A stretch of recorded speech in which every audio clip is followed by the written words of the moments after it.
Okay, bench update on the FJ. I have primed it, which is the grey you can see, and I've pre-painted some of it white. What I'm aiming to do with the white coat on, say, the bonnet here,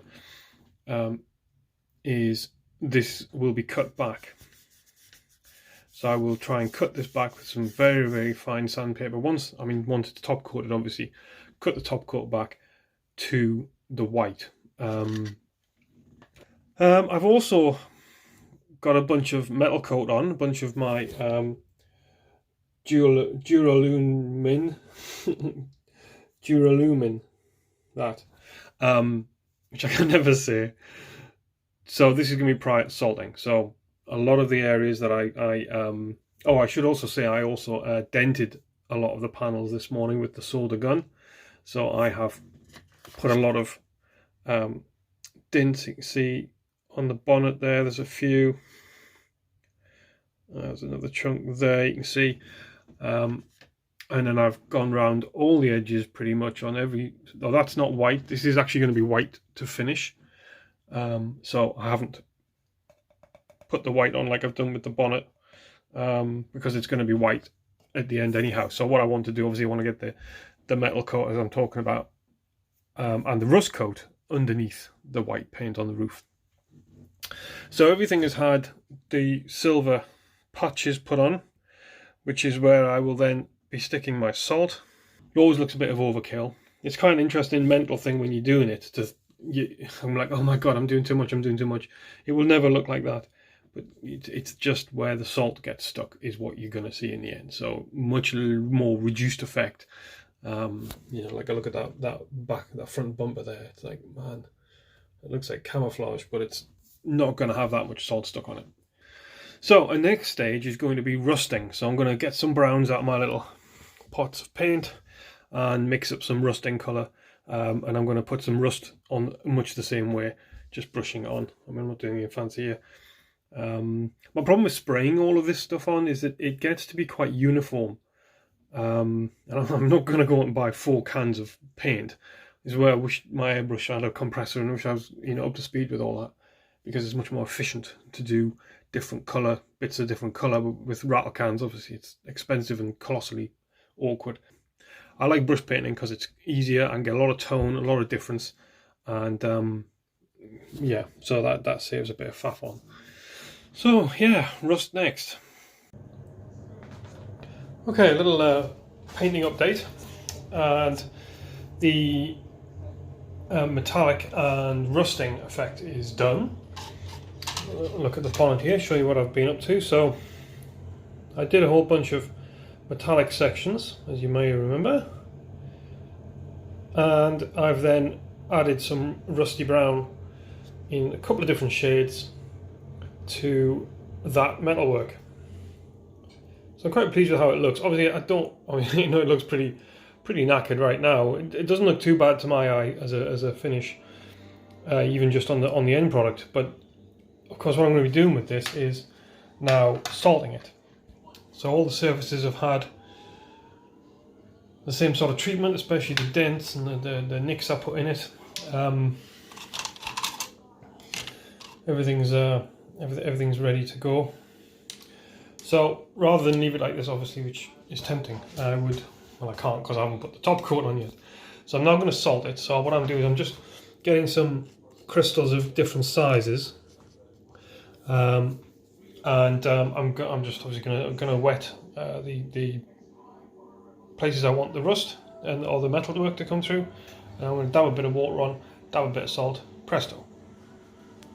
Then it has to stay dry off for a little while, a couple hours, so the water and salt stick to the model, and then I can paint it. Okay, so a little bit of progress on the old C44. Front axle is done. I put the wheels on just to check the links are straight, so that so I can just make sure that the wheels are not toeing in or toeing out. So it all seems pretty good.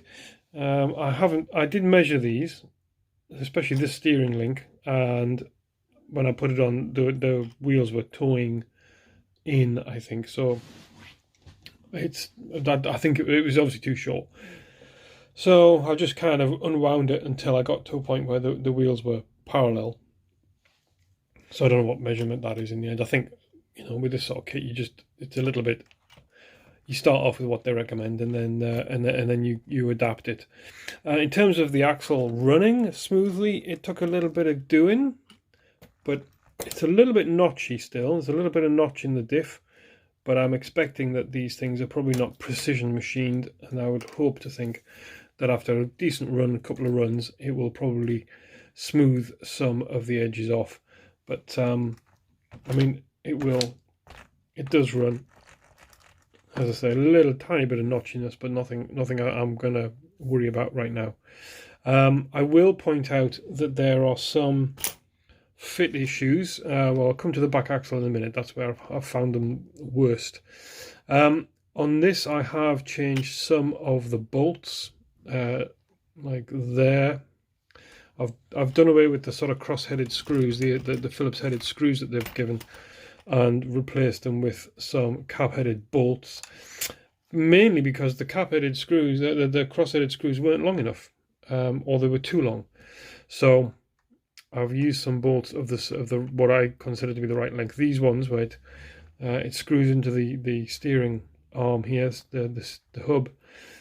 Just there's barely any thread left, so it would just snap out at the first sign of trouble. So these bolts are a bit longer. They go most of the way through. It's just improvising, you know. They give you the kind of rough stuff, and then you can kind of improvise from your spares box a little bit. I think is the best way to look at these WPL kits. Okay, so update time. You saw the front axle. Well, obviously now you can see that everything is painted. Not only the axles on the chassis, I've also painted the whole chassis matte black. I've primed it and then sprayed it matte black. I just want to weather this. It's going to be a weathered truck, as you've seen from the paint job, and having a shiny black, you know, pristine chassis isn't going to look right at all. So it's matte black. It's going to get some pretty serious weathering done to it, and so that's kind of where the chassis is up to. Now the front, yeah, that went together fine. The links, as I was saying, the links were fine. They didn't need stretching out or anything, or changing from the kit's instructions. It was really just this front brace and some of the bolts I replaced for the appropriate length. The back axle is where I had more fit problems than the front. Curiously, I thought it would be easier. I will take some issue with the instructions. I'll come to that in a minute. But the upshot of it is the axle is on, everything turns in the same direction, and I have a little gasket. Where can I show you the gasket working? There you go. So let's turn it upside down, and you can see it there. It's just Gorilla Tape up there, and I put the Gorilla Tape on the on this housing cover, cut the holes, just put a little, you know, cross where the screw holes are on this diff cover, and then bolted it through, and it's closed the gap enough. The problem I was having is obviously pinching it up without the gasket, and the diff was locking, completely locked. That tiny fraction of Gorilla Tape in there is enough to allow the whole thing to spin freely. Let me just put a wheel on at the front, and you can see how, you know, I'm not really applying a great deal of force to this, and everything is nice and smooth. That housing on the diff, you need 3 hands for this. Here, you see it's got this cut. Well, that's on the other side. So, and also I think when I showed you the axle before I started this diff cover was on. These two halves were screwed together through here. So this hasn't been painted by the factory. This was bare metal. The other side was gloss black because the red diff cover has been painted separately, and then this has been sprayed black at the factory. So it's pretty obvious that the bare metal side, this goes back on the bare metal side, yeah? So everything was working fine, except this cutout was the other side. And I mean, basically the cutout doesn't actually look like this either. So they could do with updating the instructions to match the actual axle and the way it's cut out. In the end, I could only really, because of the notch in this shaft is obviously off center to cater for the offset the pumpkin, it can only go together one way, and it isn't the way it's shown in here. So obviously you try and do it back to front, then the wheels turn the other way. So yeah, it really does. I'm 75% sure, because I'm no expert, 75% sure, because I've tried it at least 3 times. It only goes together one way, and the wheels turn with the wheels turning the right direction as the same direction as the front ones.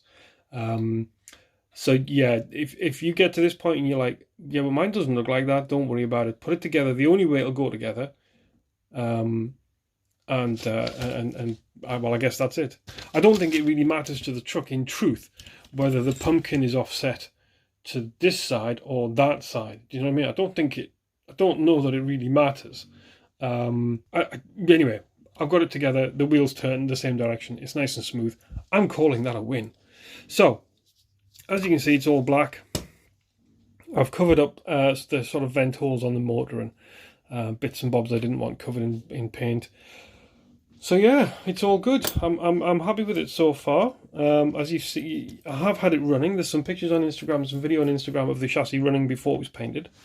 I've also repacked the wheels. So the next installment of this is going to be focusing on the homemade foams that I've put in and why. But for now, as you can see, my sort of suspension mod, I'm quite liking. There's not a whole bunch of rebound off this corner, is there? It's kind of a bit flat. These are not too shabby. There's not a huge amount of life in there, but I think it'll do.